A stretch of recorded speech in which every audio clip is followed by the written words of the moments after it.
നൂറ്റാണ്ടുകൾക്ക് മുമ്പ് പ്രകൃതിയോട് മല്ലിട്ട് അധിവാസം ആരംഭിച്ച കൊച്ചു തുരുത്തുകൾ. കേരള തീരത്ത് നിന്ന് 400 കിലോമീറ്റർ ദൂരെ സ്ഥിതി ചെയ്യുന്ന 36 ദ്വീപ് സമൂഹങ്ങൾ.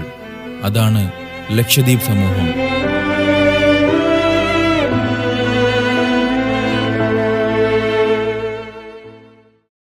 വർഷങ്ങൾക്ക് മുമ്പ് പറങ്കികളുടെയും ബ്രിട്ടീഷുകാരുടെയും ചൂഷണങ്ങൾക്കിരയായിരുന്ന ഈ കൊച്ചു തുരുത്തുകൾ എല്ലാ പ്രതിസന്ധികളെയും മറികടന്ന് രാജ്യം സ്വാതന്ത്ര്യമായതോടെ മാസങ്ങൾ കഴിഞ്ഞ് ദ്വീപ് നിവാസികളുടെ കാതുകളിലും ആ പുതുപ്രതീക്ഷയുടെ മധുരിക്കുന്ന വാർത്ത കടന്നു വന്നു. എന്നാൽ സ്വാതന്ത്ര്യാനന്തരവും ദ്വീപ് നിവാസികൾ ബ്രിട്ടീഷുകാർ ബാക്കിവെച്ചു പോയ ഉദ്യോഗ ദുഷ്പ്രഭുത്വത്താൽ ഞെരുങ്ങിയമർന്നു. അവർ ഒരു രക്ഷകനായി കാത്തിരുന്നു. രാജ്യത്തുടനീളം സ്വാതന്ത്ര്യത്തിനു വേണ്ടി മുറവിളി കൂട്ടിക്കൊണ്ടിരുന്ന കാലം. ബ്രിട്ടീഷുകാർ ഇന്ത്യ വിട്ടു പോകണമെന്ന മുദ്രാവാക്യം ഉയർത്തിപ്പിടിച്ച് രാജ്യത്തുടനീളം ക്വിറ്റ് ഇന്ത്യ സമരം അലയടിച്ച കാലത്ത് ഇങ്ങകലെ ലക്ഷദ്വീപിൽ അവരുടെ രക്ഷകൻ പിറന്നു വീണു.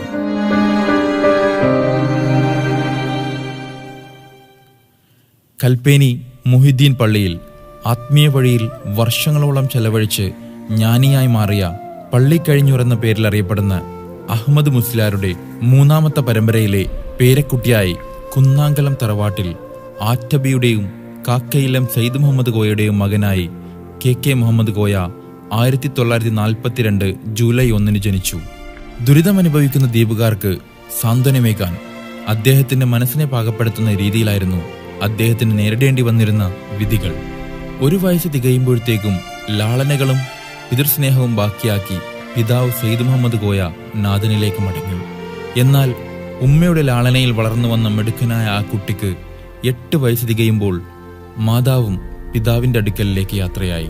അതോടെ തികച്ചും അനാഥനായി തീർന്ന മുഹമ്മദ് കോയ നാഥന്റെ എല്ലാ പരീക്ഷണങ്ങളെയും മറികടന്ന് മുത്യോളമ്മയുടെയും ഇളാമ്മയുടെയും ലാളനയേറ്റ് വളർന്നു. ചെറുപ്പത്തിലെ നേതൃപാടവം കാണിച്ചിരുന്ന ആ കൊച്ചുമിടുക്കൻ ദ്വീപിന്റെ പരിമിതികൾക്കുള്ളിൽ നിന്നുകൊണ്ട് അറിവിന്റെ വാതായനങ്ങൾ തുറന്ന് പടിപടിയായി ഉയർന്നു വന്നു. ചെറുപ്പത്തിൽ തന്നെ തെങ്ങിന്റെ മാടി ഉപയോഗിച്ച് മൈക്കുണ്ടാക്കി പ്രസംഗിക്കുന്ന പതിവുണ്ടായിരുന്നുവെന്ന് സമപ്രായക്കാർ ഇന്നും ഓർത്തെടുക്കുന്നു. 1-ാം ക്ലാസ് മുതൽ 5-ാം ക്ലാസ് വരെ കൽപ്പേനിയിലെ ഗവൺമെന്റ് സ്കൂളിലായിരുന്നു പഠനം. ചെറുപ്പത്തിൽ തന്നെ പ്രസംഗം, അഭിനയം, ഗാനാലാപനം എന്നീ മേഖലകളിൽ പ്രാവീണ്യം തെളിയിച്ചിരുന്നു കൊച്ചു മുഹമ്മദ് കോയ. മുഹിദ്ദീൻ പള്ളിയിൽ നടത്തിവരാറുള്ള ദിക്റുകളിലും ദഫ് റാത്തീബുകളിലും സജീവ സാന്നിധ്യമായിരുന്നു അദ്ദേഹം. സഹവിദ്യാർത്ഥികളെ സംഘടിപ്പിച്ച് നാടിന്റെ വിവിധ ഭാഗങ്ങളിൽ വിവിധ വിഷയങ്ങളിൽ പ്രസംഗം സംഘടിപ്പിക്കുന്ന പതിവുമുണ്ടായിരുന്നത്രേ. ആ കാലത്ത് കൽപ്പേനി ദ്വീപിലെ PI പൂക്കോയുടെ നേതൃത്വത്തിൽ രൂപീകൃതമായ ജമാഅത്തെ ജസീറയിൽ ചെറുപ്പത്തിലെ സജീവമായി കഴിഞ്ഞ അദ്ദേഹം മുതിർന്നവരുടെ രാഷ്ട്രീയ, സാമൂഹിക, സാംസ്കാരിക ചർച്ചകളിലും സജീവമായി തീർന്നു. കൽപ്പേനി ദ്വീപിലെ പ്രാഥമിക വിദ്യാഭ്യാസം പൂർത്തീകരിച്ച ആ മഹാമനുഷി അറിവിന്റെ പുതിയ വാതായനങ്ങൾ തുറന്ന് തനിക്ക് വരാനിരിക്കുന്ന പ്രതിസന്ധികൾ കണക്കെ വന്ന തിരമാലകളെ ഭേദിച്ച് പായക്കപ്പലിൽ കോഴിക്കോട്ടേക്ക് യാത്ര തിരിച്ചു. ആ കാലത്ത് ദ്വീപുകളിൽ 5-ാം ക്ലാസ് വരെ പഠിക്കാനുള്ള സൗകര്യം മാത്രമേ ഉണ്ടായിരുന്നുള്ളൂ. 6-ാം ക്ലാസ് മുതൽ കോഴിക്കോട് എലത്തൂരിലെ CMC ഹൈസ്കൂളിലായിരുന്നു പഠനം. അന്ന് ദ്വീപ് വിദ്യാർത്ഥികൾക്കായി ദ്വീപ് ഭരണകൂടം അവിടെ ഒരു ഹോസ്റ്റൽ സൗകര്യം ഒരുക്കിയിരുന്നു. കേരളത്തിന്റെ സാംസ്കാരിക കേന്ദ്രമായിരുന്ന കോഴിക്കോടിലും തന്റെ നേതൃപാടവം കൊണ്ട് ആ ദ്വീപുകാരനായ ബാലൻ എല്ലാവരുടെയും ശ്രദ്ധ പിടിച്ചു വാങ്ങി. സ്കൂളിലും പ്രസംഗ മത്സരങ്ങളിലും മറ്റും എന്നും 1-ാം സ്ഥാനമുണ്ടായിരുന്ന അദ്ദേഹം സ്കൂൾ ലീഡർ പദവി വരെ എത്തി. അഖില കേരള സ്കൂൾ തല പ്രസംഗ മത്സരത്തിലും 1-ാം സ്ഥാനം നേടി ദ്വീപിനാകെ അഭിമാനമായി മാറി. സ്കൗട്ടിൽ സജീവമായ അദ്ദേഹം സ്കൂൾ സ്കൗട്ട് ലീഡറിന്റെ സ്ഥാനവും അലങ്കരിച്ചു. പാഠ്യേതര കാര്യങ്ങളിൽ മികവ് പുലർത്തിയതുപോലെ തന്നെ പഠനത്തിലും മിടുക്കനായിരുന്നു അദ്ദേഹം. ഹൈസ്കൂളിൽ ഉയർന്ന മാർക്കോടെ വിജയിക്കുകയും പ്രീ യൂണിവേഴ്സിറ്റി പഠനത്തിനായി 1963-64 കാലത്ത് മലബാർ ക്രിസ്ത്യൻ കോളേജിൽ ചേരുകയും ചെയ്തു. ആ സമയമാകുമ്പോഴത്തേക്കും അദ്ദേഹം ദ്വീപ് വിദ്യാർത്ഥികൾക്കിടയിൽ സർവസമ്മതനായ ഒരു നേതാവായി മാറിക്കഴിഞ്ഞിരുന്നു. കോഴിക്കോട് ചരിത്രത്തിന്റെ ഭാഗമായ മലബാർ ക്രിസ്ത്യൻ കോളേജിലെ വിദ്യാർത്ഥികൾക്കിടയിലും തൻ്റെ വാക്ചാതുരി കൊണ്ട് ഹൃദയങ്ങൾ കീഴടക്കി അദ്ദേഹം മുന്നേറി. ഉന്നത മാർക്കോടെ പ്രീ യൂണിവേഴ്സിറ്റി പാസ്സായ അദ്ദേഹം നാട്ടിൽ മടങ്ങിയെത്തുകയും 1 വർഷത്തോളം അവിടുത്തെ സ്കൂളിലെ ക്ലർക്കായി സേവനമനുഷ്ഠിക്കുകയും ചെയ്തു. കിട്ടിയ ജോലിയിൽ കടിച്ചു തൂങ്ങി നിൽക്കാതെ തനിക്കിനിയും മുന്നേറാൻ ഒരുപാടുണ്ടെന്ന ദൃഢപ്രതിജ്ഞയോടെ ആതുര സേവന രംഗത്തേക്ക് കാലെടുത്ത് വെക്കുന്നതിനായി വീണ്ടും കൽപ്പേനിയിൽ നിന്നും വൻകരയിലേക്ക് പായക്കപ്പൽ കയറി.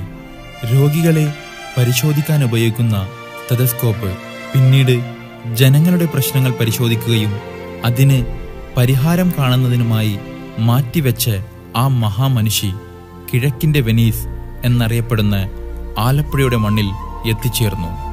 പിന്നീട് 1 വർഷം ആലപ്പുഴ SD കോളേജിൽ പ്രീ മെഡിസിൻ പഠിക്കുകയും ശേഷം ആ ഉയരം കുറഞ്ഞ് വെളുത്തു സുന്ദരനായ ആ വിദ്യാർത്ഥി ഒരെല്ലാം തികഞ്ഞ വിദ്യാർത്ഥി നേതാവായി മാറുന്ന കാഴ്ചയാണ് കണ്ടത്.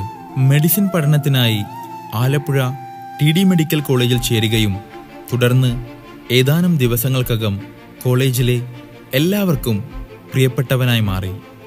മെഡിക്കൽ കോളേജ് റാഗിംഗ് എല്ലാ ജൂനിയർ വിദ്യാർത്ഥികളും ഭയപ്പെടുന്ന കാലത്ത്, റാഗിംഗ് നടന്നുകൊണ്ടിരിക്കുന്ന കാലത്ത് ഒരു കൂസലും ഭയവുമില്ലാതെ സീനിയേഴ്സിനൊപ്പം സ്റ്റേജിൽ കയറി പാട്ടുപാടുകയും കോളേജിലെ ഹീറോയായി മാറുകയും ചെയ്തു.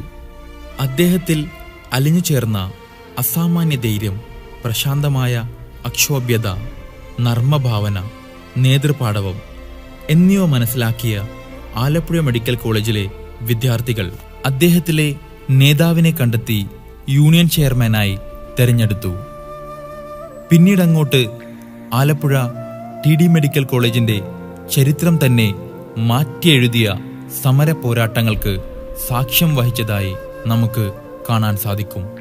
അവിടുത്തെ വിദ്യാർത്ഥികളുടെ പ്രശ്നങ്ങൾ സാമൂഹിക മണ്ഡലത്തിലേക്ക് ഉയർത്തിക്കൊണ്ടുവരികയും അത് വലിയ രീതിയിലുള്ള കോളിളക്കങ്ങളിലേക്ക് കൊണ്ടെത്തിക്കുകയും ചെയ്തതോടെ ഡോക്ടർ കോയ എന്ന നാമം ആലപ്പുഴയിലാകെ ചർച്ചാ വിഷയമായി മാറി. തുടർന്ന് വിദ്യാർത്ഥികളിൽ നിന്നും ഏറ്റവും കൂടുതൽ ഫീസ് ഈടാക്കിയിരുന്ന താൻ പഠിച്ചുകൊണ്ടിരുന്ന മെഡിക്കൽ കോളേജിന്റെ നയത്തിനെതിരെ ചെയർമാനായിരുന്ന കോയ വിദ്യാർത്ഥികളെ സംഘടിപ്പിക്കുകയും നീണ്ട സമരങ്ങൾക്ക് നേതൃത്വം നൽകുകയും ഇത് സംബന്ധിച്ച് തിരുവനന്തപുരം സെക്രട്ടേറിയറ്റിനെ പോലും വിറപ്പിച്ചുകൊണ്ടുള്ള സമര പോരാട്ടങ്ങൾ നടത്തുകയും നിരന്തരമായി മന്ത്രിമാരുമായി ബന്ധപ്പെടുകയും അവസാനം മറ്റ് മെഡിക്കൽ കോളേജിന് തുല്യമായി ഫീസ് കുറപ്പിക്കുവാൻ സാധിക്കുകയും ചെയ്തതുകൊണ്ട് താൻ ഏറ്റെടുത്ത പ്രവൃത്തിയുടെ പൂർത്തീകരണമാണ് തന്റെ ലക്ഷ്യമെന്ന വാക്കുകൾ അനർത്ഥമാക്കിക്കൊണ്ട് ആ വിദ്യാർത്ഥി നേതാവ് വിദ്യാർത്ഥികളുടെ ഞരമ്പുകളിലൂടെ കയറി തുടങ്ങി.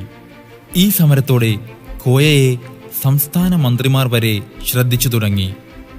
ഈ സമയത്തിലെ ഇടപെടൽ മൂലമാണ് അന്ന് മന്ത്രിമാരായിരുന്ന സഖാവ് ഗൗരിയമ്മ, സഖാവ് ഇമ്പിച്ചിവാവ എന്നിവരുമായി അടുത്ത ബന്ധം സ്ഥാപിച്ചെടുക്കുവാൻ അദ്ദേഹത്തിന് സാധിച്ചത്. പിന്നീട് ഡോക്ടർ കോയയുടെ നേതൃപാടവം ശ്രീമതി ഗൗരിയമ്മ പലപ്പോഴായി എടുത്തു പറഞ്ഞത് കൊച്ചു തുരുത്തിൽ നിന്നും ഉദയം കൊണ്ട ആ നേതാവിന്റെ പ്രകാശം കത്തിജ്വലിപ്പിച്ചു. കൂടാതെ മറ്റൊരു ചരിത്ര സംഭവത്തിനും അദ്ദേഹം നേതൃത്വം നൽകി. TDMC എന്ന സ്വകാര്യ മെഡിക്കൽ കോളേജിനെ ഒരു ഗവൺമെന്റ് മെഡിക്കൽ കോളേജാക്കി മാറ്റുന്നതിനും ചുക്കാൻ പിടിച്ചത് അദ്ദേഹമായിരുന്നു. അതുകൊണ്ട് തന്നെ TD മെഡിക്കൽ കോളേജിന്റെ ചരിത്രത്തിലെ മായ്ക്കപ്പെടാൻ കഴിയാത്ത നാമമായി മുഹമ്മദ് കോയ മാറി. അതിനെല്ലാം അപ്പുറം ഇന്ന് ദ്വീപ് ജനത അദ്ദേഹത്തെ വാഴ്ത്തുന്നത് ഉദ്യോഗസ്ഥ ദുഷ്പ്രഭു ഭരണം കൊണ്ട് പേടിച്ച് ജീവിച്ചിരുന്ന ദ്വീപ് ജനതയെ അവകാശങ്ങൾ ചോദിച്ചു വാങ്ങിക്കുന്നതിന് നട്ടെല്ല് നിവർത്തി നിൽക്കാൻ ധൈര്യം നൽകിയ ലക്ഷദ്വീപ് സ്റ്റുഡൻസ് അസോസിയേഷൻ എന്ന വിദ്യാർത്ഥി പ്രസ്ഥാനത്തിന്റെ രൂപീകരണമാണ്. 1970 ഡിസംബറിന്റെ തണുപ്പ് പെയ്യുന്ന ഒരു സുപ്രഭാതം, കൃത്യമായി പറഞ്ഞാൽ 1970 ഡിസംബർ 27 ദ്വീപിലെ വിദ്യാർത്ഥികൾ ചരിത്രമുറങ്ങുന്ന മഹാരാജാസ് കോളേജിൽ സംഗമിക്കുന്നു. ദ്വീപിന്റെ പ്രശ്നങ്ങൾ വിളിച്ചു പറയാൻ നമുക്കൊരു സംഘടന വേണം. അങ്ങനെ ദ്വീപ് വിദ്യാർത്ഥികൾ സംഘടിക്കുകയും ഒരു നിമിത്തമെന്ന് പറയാം ആ യോഗത്തിലേക്ക് ഒരു ചരിത്ര പുരുഷൻ കടന്നു വരുന്നു. അദ്ദേഹം ആ യോഗത്തിന് അധ്യക്ഷത വഹിക്കുകയും ദ്വീപ് വിദ്യാർത്ഥികൾക്കായി ലക്ഷദ്വീപ് സ്റ്റുഡൻസ് അസോസിയേഷൻ എന്ന മഹത്തായ സംഘടനയ്ക്ക് രൂപം നൽകുകയും ചെയ്തു. ആ ചരിത്ര പുരുഷനായിരുന്നു ഡോക്ടർ കോയ.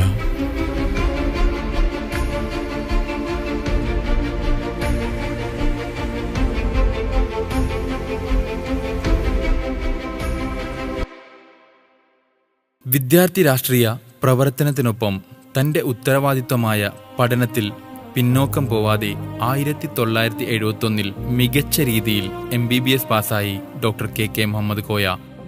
ഏതൊരു വിദ്യാർത്ഥിക്കും മാതൃകയാവുന്ന ഒരു വിദ്യാർത്ഥി ജീവിതവുമായി അദ്ദേഹം നാട്ടിൽ തിരിച്ചെത്തി. MBBS എന്ന ബിരുദമുണ്ടായിട്ടും ഒരു ജോലി തേടിപ്പോവാതെ ആ മഹാമനുഷ്യൻ തന്റെ ജനതയെ സേവിക്കാൻ വേണ്ടി നിലകൊണ്ടു. ആ കാലഘട്ടത്തിൽ ലക്ഷദ്വീപ് സ്റ്റുഡൻസ് അസോസിയേഷൻ എന്നത് ഭരണകൂടത്തിന്റെ കണ്ണിലെ കരടായിരുന്നു. 1972 LSAയുടെ നേതൃത്വത്തിലുണ്ടായിരുന്ന ഡോക്ടർ കോയ കവരത്തിയിൽ നടത്തിയ പ്രസംഗം ഭരണകൂടത്തിന്റെ കോട്ടകൊത്തളങ്ങളെ വരെ വിറങ്ങലിപ്പിച്ചു. 1972 ഡോക്ടർ പമ്പൻ കവരത്തിൽ വരുന്നു. അദ്ദേഹം കരയിൽ നിന്ന് വരുന്നതാണ്. അപ്പൊ ആലപ്പി മെഡിക്കൽ കോളേജിൽ പഠിച്ചുകൊണ്ടിരിക്കുന്ന സമയമാണ്. അന്നെല്ലാം കപ്പൽ വന്നാൽ 2 ദിവസം ഹാൾട്ട് ഉണ്ടാവും. അന്ന് ഇവിടെ ഒരു സമരം നടക്കുകയാണ് LSAയുടെ നേതൃത്വത്തിൽ. അന്നൊരു പൊതുയോഗം ഞങ്ങൾ സംഘടിപ്പിച്ചു. ഞാനന്ന് LSAയുടെ യൂണിറ്റ് പ്രസിഡന്റാണ്, കവരത്തി യൂണിറ്റ്. ഡോക്ടർ പമ്പൻ കപ്പലുണ്ടെന്ന് അറിഞ്ഞപ്പോൾ കപ്പലിൽ പോയി പമ്പനെ ഇറക്കിക്കൊണ്ടുവന്ന് ആ പൊതുയോഗത്തിൽ ഒരു പ്രസംഗം പമ്പൻ ചെയ്യുകയുണ്ടായി. അന്ന് പമ്പനെ കവരത്തിയിലുള്ള മുഴുവൻ ജനങ്ങളും, അന്നൊക്കെ നല്ല പബ്ലിക് സപ്പോർട്ടാണ് LSAക്ക്. പമ്പന്റെ അതിഗംഭീരമായ പ്രസംഗം അതെല്ലാവരും ആകർഷിച്ചു.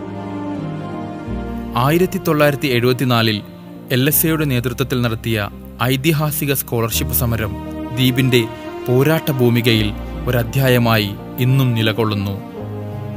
1974 രാജ്യ തലസ്ഥാനത്തേക്ക് പോയ LSAയുടെ പ്രതിനിധി സംഘത്തെ നയിച്ചതും അദ്ദേഹമായിരുന്നു. ഇന്ദിരാഗാന്ധിയുടെ അപ്രമാദിത്വം രാജ്യമെങ്ങും പടർന്നു. 1975 അടിയന്തരാവസ്ഥ കാലഘട്ടത്തിൽ നഗ്നഹസ്തനായി അടർക്കളത്തിലേക്ക് പോരാടാനുറച്ച് ഇറങ്ങിപ്പുറപ്പെട്ട ഒരു നായകന്റെ പേരാണ് ഡോക്ടർ കോയ. 1971 നടന്ന ലോക്സഭാ തിരഞ്ഞെടുപ്പിൽ ലക്ഷദ്വീപ് ജനത PM സെയ്ദിനെ ഐക്യകണ്ഠേന തിരഞ്ഞെടുക്കുകയും എന്നാൽ അദ്ദേഹത്തിൽ അർപ്പിച്ച പ്രതീക്ഷയ്ക്ക് ഇളക്കം തട്ടുകയും MP എന്ന നിലയിലുള്ള പ്രവർത്തനത്തിൽ മതിപ്പുണ്ടാകാൻ കഴിയാത്തതിന്റെയും അടിസ്ഥാനത്തിൽ ദ്വീപിലെ വിദ്യാസമ്പന്നരായ ജനങ്ങൾ തങ്ങൾക്കൊരു രക്ഷകനെ വേണമെന്ന ആവശ്യവുമായി ദ്വീപുകൾ തോറും ഒരു നേതാവിനെ തേടി നടന്നപ്പോൾ ഒരു ജ്വലിക്കുന്ന സൂര്യനെ പോലെ ഉദിച്ചുയർന്ന ഒരു മുഖമുണ്ടായിരുന്നു ഡോക്ടർ KK മുഹമ്മദ് കോയ എന്ന അനശ്വര നായകൻ.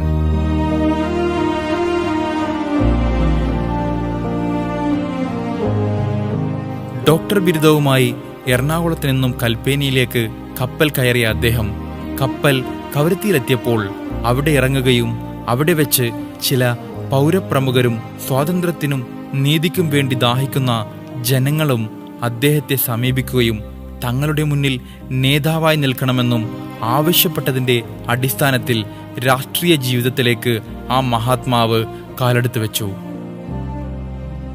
പിന്നീടങ്ങോട്ട് നീതി നിഷേധിക്കപ്പെട്ടവർക്കൊപ്പം, ദുരിതം അനുഭവിക്കുന്നവർക്കൊപ്പം, പാവപ്പെട്ടവർക്കൊപ്പം അദ്ദേഹം ഒരു കാവലാളായി നിലകൊണ്ടു.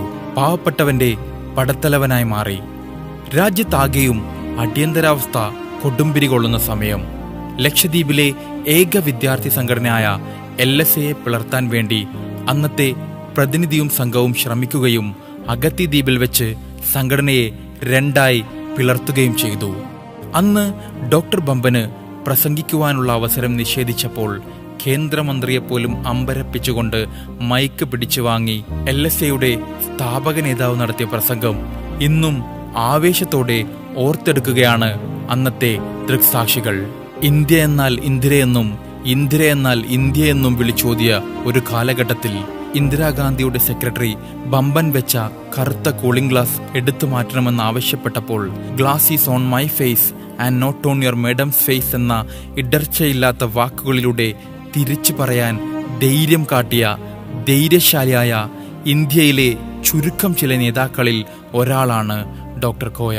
ഇന്ദിരാഗാന്ധി വിസിറ്റ് ചെയ്ത സമയം അന്ന് നമ്മളും കോൺഗ്രസ് ഞങ്ങളെ കോൺഗ്രസ് നിന്നുണ്ട്. അപ്പോൾ അവളാണ് കോൺഗ്രസ് സ്ഥാനാർത്ഥിയായിട്ടല്ലോ അവകാശിയത്. അപ്പോൾ പമ്പനെ ഇന്ദിരാഗാന്ധി വഴിയിൽ തടഞ്ഞ് ഞങ്ങളെ ഈ പ്രശ്നത്തും യോജിക്കാതെ പോകാൻ പാടില്ലെന്ന് പറഞ്ഞിട്ട് തടഞ്ഞ് എന്നപ്പോൾ അവിടെ ആരോ പമ്പം കറുത്ത അത് കൂളിംഗ് ഗ്ലാസ് കണ്ണാടി സ്ഥിരം വയ്ക്കുന്ന മനുഷ്യനാണ്. അപ്പോൾ ആരോ ഈ അതിനകത്ത് ശ്രമം ആരോ വേണ്ടപ്പെട്ട കണ്ണാടി എടുത്തു മാറ്റിയെന്നുണ്ട്. ഒരു കാരണവശാലും അത് ചെയ്യാൻ നൽകാം. തുടർന്ന് ഇന്ദിരാഗാന്ധിയെ കാണുകയും മിനിക്കോയ് ദ്വീപ് നിവാസികളുടെ ഭണ്ഡാരഭൂമി പ്രശ്നം അവതരിപ്പിക്കുകയും ചെയ്തപ്പോൾ മിസിസ് ഗാന്ധി എന്നെ രാഷ്ട്രീയം പഠിപ്പിക്കുകയാണോ എന്ന് ദാർഢ്യത്തോട് ചോദിച്ചപ്പോൾ ലവലേശം ചാഞ്ചല്യമില്ലാതെ